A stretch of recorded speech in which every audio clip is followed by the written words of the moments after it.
Assalamualaikum warahmatullahi wabarakatuh. Perkenalkan, saya Hayil Givari, NIM 2406051101173. Saya dari Universitas Islam Negeri Maulana Malik Ibrahim Malang, Fakultas Sains dan Teknologi, Prodi Teknik Informatika. Video presentasi ini dibuat guna memenuhi UTS mata kuliah kewarganegaraan dengan dosen pengampu mata kuliah Bapak Kamiluzaman MPDI. Baik, kali ini saya akan menjelaskan tentang geostrategi Indonesia. Yang pertama-tama adalah apa itu geostrategi. Geostrategi adalah studi dan praktik penggunaan geografi untuk merencanakan dan melaksanakan kebijakan politik dan militer. Ini adalah cabang dari geopolitik yang lebih luas, yang menganalisis bagaimana faktor geografis mempengaruhi kekuatan politik dan hubungan internasional. Elemen-elemen kunci dalam geostrategi ada 3. Yang pertama yaitu geografi. Geografi berfungsi sebagai fondasi dari geostrategi tersebut. Geografi yaitu mencakup lokasi, ukuran, bentuk, topografi, iklim, sumber daya alam, dan demografi suatu negara. Faktor-faktor ini dapat memberikan keuntungan atau kerugian strategis. Lalu ada politik. Geostrategi berkaitan dengan bagaimana negara menggunakan kekuatan politik mereka untuk mencapai tujuan nasional. Ini melibatkan diplomasi, aliansi, negosiasi, dan penggunaan pengaruh. Yang ketiga adalah militer. Kekuatan militer adalah komponen penting dari geostrategi.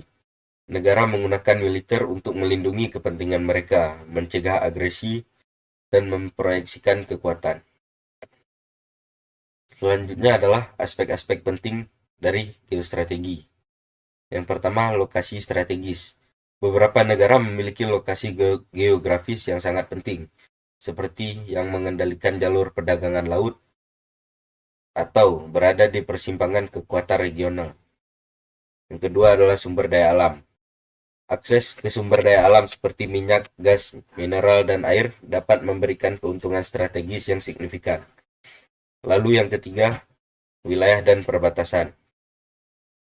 Ukuran, bentuk, dan perbatasan wilayah suatu negara dapat mempengaruhi pertahanan, ekonomi, dan hubungan internasionalnya.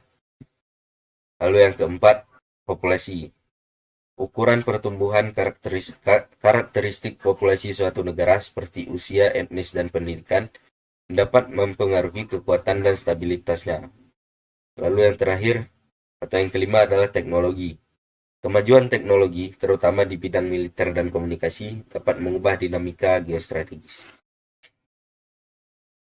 Lalu, apa itu tujuan geostrategis? Tujuan utama geostrategi adalah untuk meningkatkan keamanan dan kemakmuran suatu negara, yang dapat dicapai melalui berbagai cara, termasuk 1. Melindungi wilayah dan kedaulatan. Yang kedua, mengamankan akses ke sumber daya yang vital. 3. Mempertahankan jalur perdagangan yang penting. 4. Mempengaruhi dinamika regional dan global. 5. Meningkatkan kekuatan ekonomi dan militer. Lalu, contoh geostrategis. Contoh geostrategis yang pertama adalah pengendalian jalur laut. Negara-negara yang mengendalikan jalur laut utama seperti Selat Malaka atau Terusan Suez memiliki pengaruh geostrategis yang besar. 2. Pembangunan pangkalan militer. Negara-negara dapat membangun pangkalan militer di lokasi strategis untuk memproyeksikan kekuatan dan mengendalikan wilayah. Yang ketiga, aliansi dan kemitraan. Negara-negara dapat membentuk aliansi dan kemitraan untuk meningkatkan keamanan dan pengaruh mereka. Lalu yang terakhir, kebijakan luar negeri. Negara-negara dapat menggunakan kebijakan luar negeri untuk mencapai tujuan geostrategis mereka, seperti mempromosikan perdagangan, menyebarkan ideologi, atau memberikan bantuan. Lalu, apa yang terjadi jika tidak ada geostrategi? Yang pertama, negara tersebut akan kehilangan arah dan identitas nasional. Yang kedua, kerentanan terhadap ancaman luar.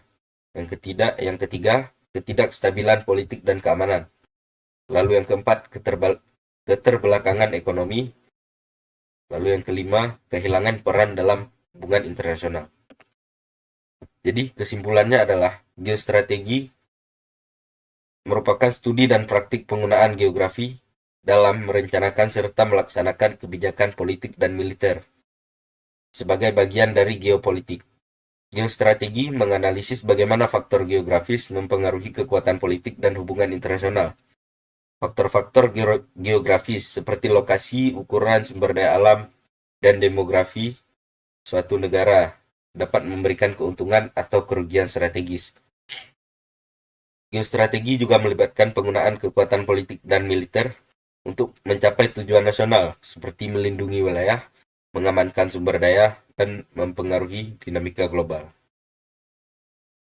Mungkin sekian. Terima kasih. Wassalamualaikum warahmatullahi wabarakatuh.